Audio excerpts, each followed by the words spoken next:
Hi, my name is Gracie Nichols and I'm a student at the University of Wisconsin-Madison. I'm making this video as part one of a series for my course about the psychological impacts of the internet.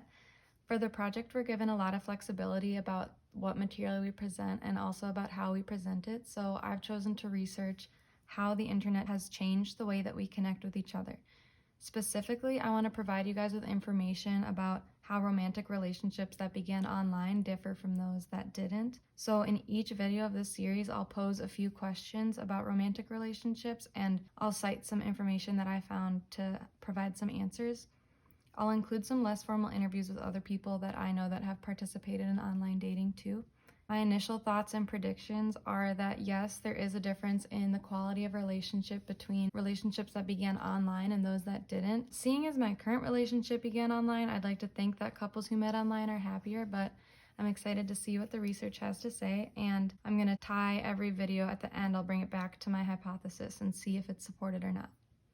So in this video, I have 3 questions that we're going to start to answer, and the 3 questions are: first, what is online dating? Second, who's using online dating? And third, who is it working for? For the interview, I'll be interviewing my friend Dawson Hins, who has some experience with online dating as he met his current girlfriend this way. So before I begin the interview, I'm going to read off some research data from the Pew Research Center that's from 2016. It states that most people who have tried online dating have overall good things to say about their experience. 80% of Americans who have used online dating agree that it's a good way to meet people. 62% agree that online dating allows you to find a better match for yourself because you're meeting so many more people. 61% agree that online dating is easier and more efficient than other ways of meeting people. But not all of the users did have good things to say, because 45% of the online dating users agreed that it's a more dangerous way of meeting other people. 31% agreed that online dating keeps people from settling down because they always have options for people to date. And 16% agree with the statement, people who use online dating sites are desperate. So it's interesting to note that the number of positive reviews are higher in the population that has some sort of personal connection to online dating, and the more negative reviews were more likely to be from the population that had no experience with online dating and no connection to it through like a friend or relative. Looking at the graphs here, you can see that 55% of non-users agree that online dating is a good way to meet people, while 60% agreed that online dating is more dangerous than other ways of meeting people. Then, Pew states that men and women who have used online dating have a similar view of the pros and cons, with one exception relating to personal safety. 53% of women who have used online dating agree that it's more dangerous than other ways of meeting new people, when only 30% of male online dating users shared that same belief. Hi Dawson. Hello. Thank you for agreeing to interview with me. I know that you have some experience with online dating, so I'd like to ask you a few questions and just have you answer either yes or no, so I can see how your personal opinions compare with some of the data that I've read. The first statement is, online dating is a good way to meet people. I would say yes to that. Okay, yeah, 80% of users said yes to that. How about online dating helps people find a better match for themselves? Yeah, I think that would be true. I think you can kind of pick and choose what you're looking for with online dating, and you can do that in social settings too, but I think it's more tailored for that online. Okay, 62% of users said yes to that one. How about online dating is easier and more efficient than other ways of dating? I would definitely say that it's more efficient, yeah. Okay, Yeah. that's what 61% of users said. What do you think about online dating is a more dangerous way of meeting other people? I think it can be. I think it can be more dangerous. Okay, 45% of users agreed with you. And online dating keeps people from settling down. I could see how that would be the case. 31% of users said yes. People who use online dating are desperate.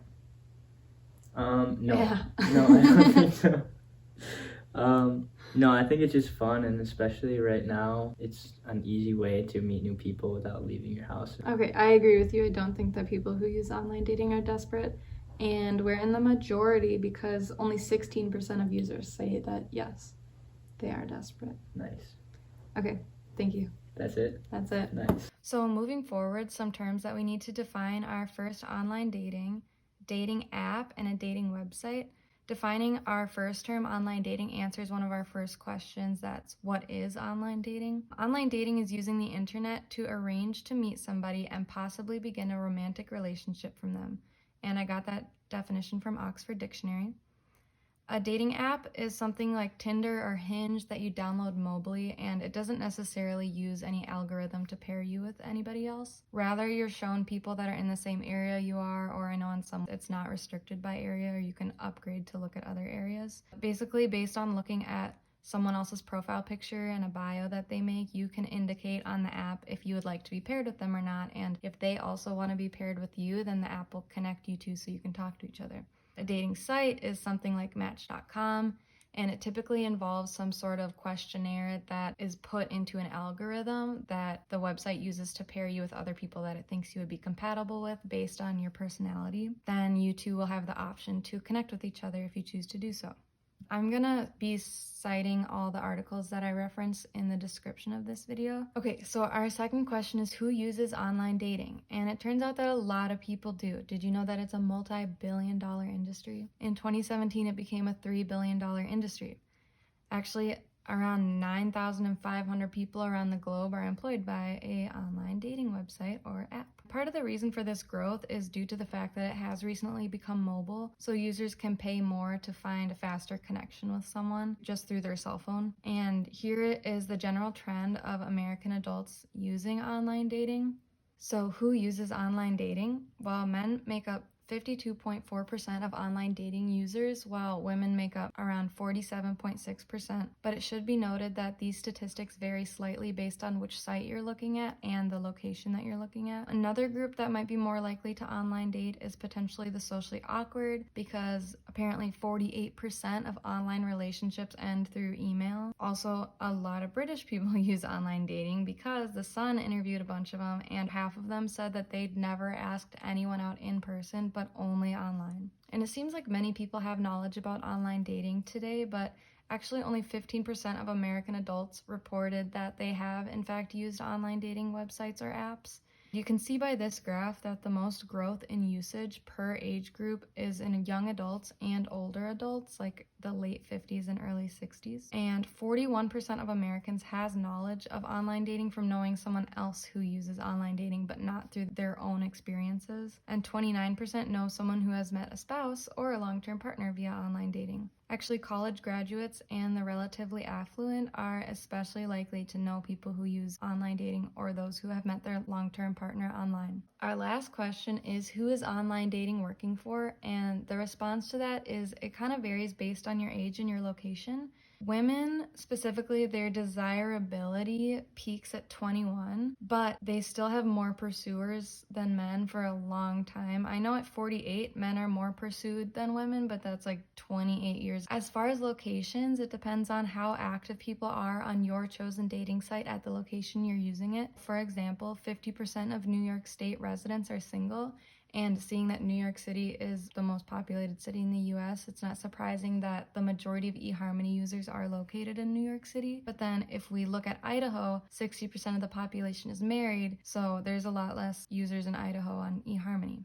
Who is it working for again? In 2017, online dating was the most common way that newlyweds had met each other.